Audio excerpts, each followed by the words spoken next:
உள்ளம் போல உதவிடும் புள்ளியல் களிமா வினைவையில் பிரிந்தோன் மீண்டு வருகாலை இடைச்சுர மருங்கில் தவிர்தல் இல்லை. உள்ளம் போல உற்றுணி உதவும் புள்ளியற் களிமா உண்மையான என்பது தொல்காப்பியம் கற்பியலில் வருகிற 53ஆம் நூற்பாகும். அருந்தொழில் முடித்த செம்மல் வினை முற்றி உள்ளிய வினை முடித்தன்னை இனியோள்பால் உள்ளம் பிணி கொண்டோள்பால் மீளும் ஞான்று இடைச்சுர மருங்கில் தங்குதல் இல்லை.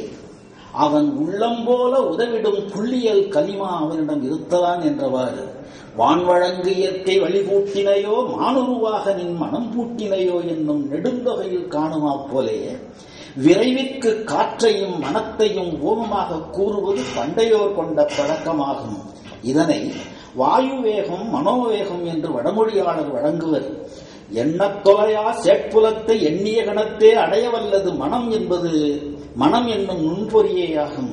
அம்மனத்தை கலிமாவுக்கு ஓமம் காட்டியிருப்பதும் ஓரிரா வைகளுள் பன்னெடுங்காவதங்களை நிலந்தீண்டாது செல்லும் செலவினையுடைய புள்ளின் தன்மையை கலிமாவுக்கு ஏற்றி உரைத்திருப்பதும் இந்நூற்பாவில் அமைந்துள்ள நுட்பங்களாகும். உள்ளம் போன்று உள்வழி சேர்வின் வெள்ள நீர் நீந்தல மண்ணோ என் கண் என்ற திருக்குறளிலும் உள்ளம் பேசப்பட்டவாறு காண்க.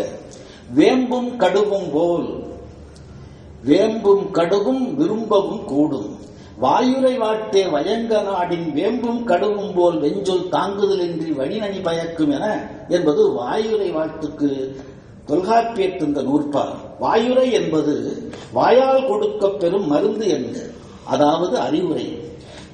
வெஞ்சொல்லுக்கு வேம்பும் கடுவும் ஓமமாகின்றன. அறிவுரை கூறுவோன் வேம்பையும் கடுவையும் போன்ற வெஞ்சொற்களை கூறக்கூடாது என்பது போன்ற பொருள். மூத்தோர் சொல்லும் முதிர்நெல்லி காயும் முன்பு புளித்தாலும் பின்பு இனிக்கும் என்ற முதுமொழியும் வெங்காரம் வெய்தனினும் நோய் தீர்க்கும் மெய்பொடிப்ப சிங்கி குளிர்ந்து கொலும் என்னும் நீதிநெறி விளக்கமும் ஒப்பிட்டு உணரத்தக்கன. ஆடி போல் ஆடி நிழலும் ஆடா பொருண்மையும் சூத்திரந்தானே ஆடியின் இடையில் அறிய தோன்றி என்பது செய்யுளியல் 167வது நூற்பார். இது சூத்திர யாப்பினை சொல்லுவதாகும்.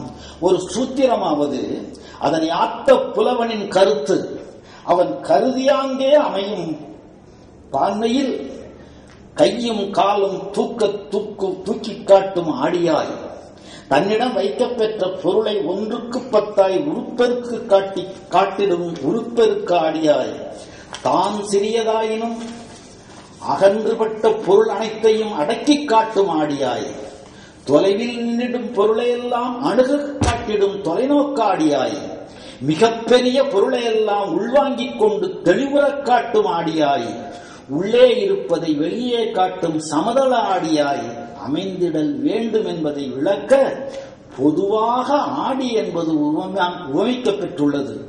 திணையளவு போதா சிறுபுல் நீர் நீண்ட பனையளவு காட்டும் படித்தாம் என்னும் திருவள்ளுவ மாலை கவிழர் பாட்டும் இன்று கருதத்தக்கது. நேரின மணியும் ஓரின பொருளும் நேரின மணியை நிரல்பட வைத்தாங்கு ஓரினப் பொருளை ஒரு வழி வைப்பது ஓத்தன மொழிவ உயர்மொழி புலவர். இது ஓத்தென்னும் படலத்திற்கான இலக்கணம் உணர்த்தத் தோன்றிய நூற்பாவாகும். ஓர் இனமணிகளை ஒன்றாக வைத்து நேரிய மாலையாய் நெடுகத் தொடுப்பதைப் போல ஒரே தன்மைத்தாய பொருண்மைகளை அவை இடைபடச் செய்யவாயினும் சிதறவிடாது ஒன்றாக தொடுப்பது. இது மணிவிடை பவளமாய் மயங்காது நித்தில கோவையாய் ஒத்துமிளிர்வது என்க. வல்லோன் புனையா வாரம் முதல் படி வாயினும் யாப்பினுள் சிதையும் வல்லோன் புணரா வாரம் போன்றே இது வழிநூற்கு உரியதோர் மரபினை உணர்த்துவதாகும். முதல் நூலின் நுவல் பொருளையே வழிநூலும் நுவலுதல் வேண்டுமே என்று முன்னூலின் யாப்பையே பின்னூல் பின்பற்ற வேண்டும் என்பதில்லை. வல்லோன் புணரா வாரம் போன்று யாப்பில் சிதைவு நேரினும் இருக்கின்ற யாப்பு சிதைவுக்கு வாரம் உவமையாயிற்று.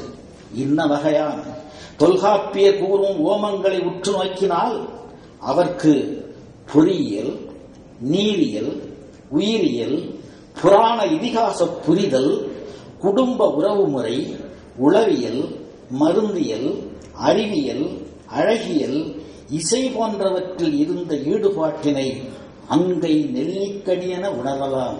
இதுதான் என் கட்டுரை. நன்றி. ஐயா அவர்களுக்கு நன்றி. அவர்களுடைய கட்டுரை மிக அருமையாக இருந்தது.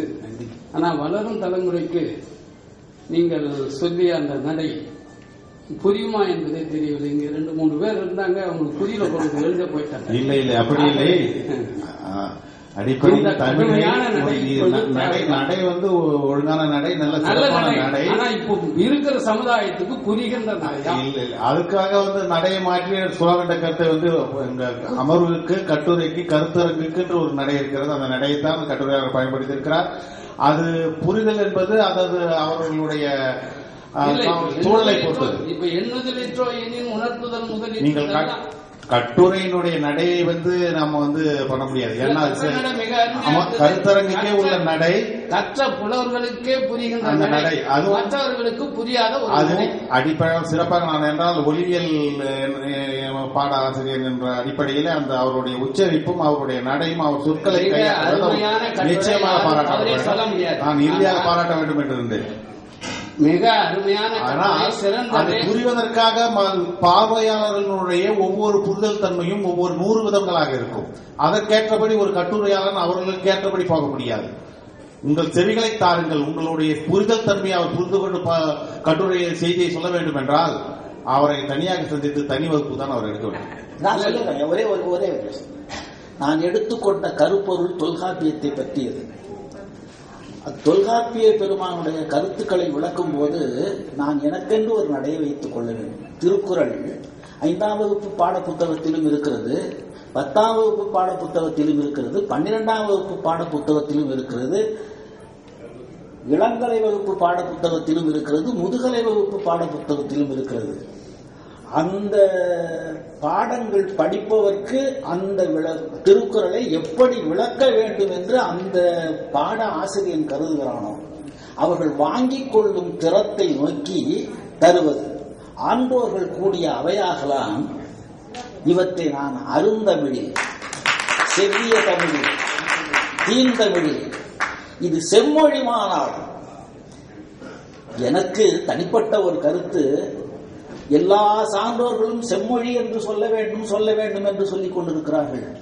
பண்டைய நாளிலேயே செந்தமிழ் என்று சொன்னானே, செம்மை தழுவாத மொழியை எவன் செந்தமிழ் என்று சொல்லியிருப்பான்? தொல்காப்பியரே தொல்காப்பியனுடைய நண்பன் பணம்பாரன் செந்தமிழ் இயற்கை சிவனிய நிலத்தோடு செந்தமிழ் மொழியே என்று 2-3 இடத்தில் தொல்காப்பியத்தில் தமிழ் என்ற சொல் 5 இடத்தில் வந்தாலும் செந்தமிழ் என்பதே 2-3 இடத்தில் வருகின்றன.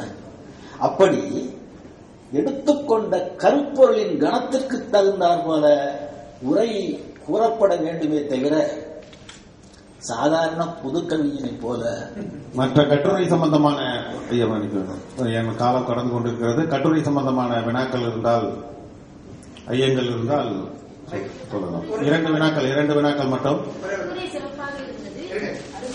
வாரம் என்ற சொல்லுக்கு மட்டும் எனக்கு விளக்கம் தேவை. வல்லோனறியா வாரம் போல வாரம் என்பதற்கு மட்டும் விளக்கம் வேண்டும்.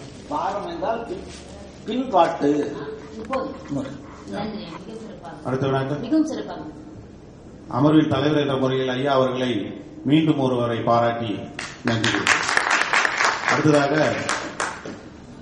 செல்வி கீதா அவர்கள் சின் என்னும் இடைச்சொல்லிலே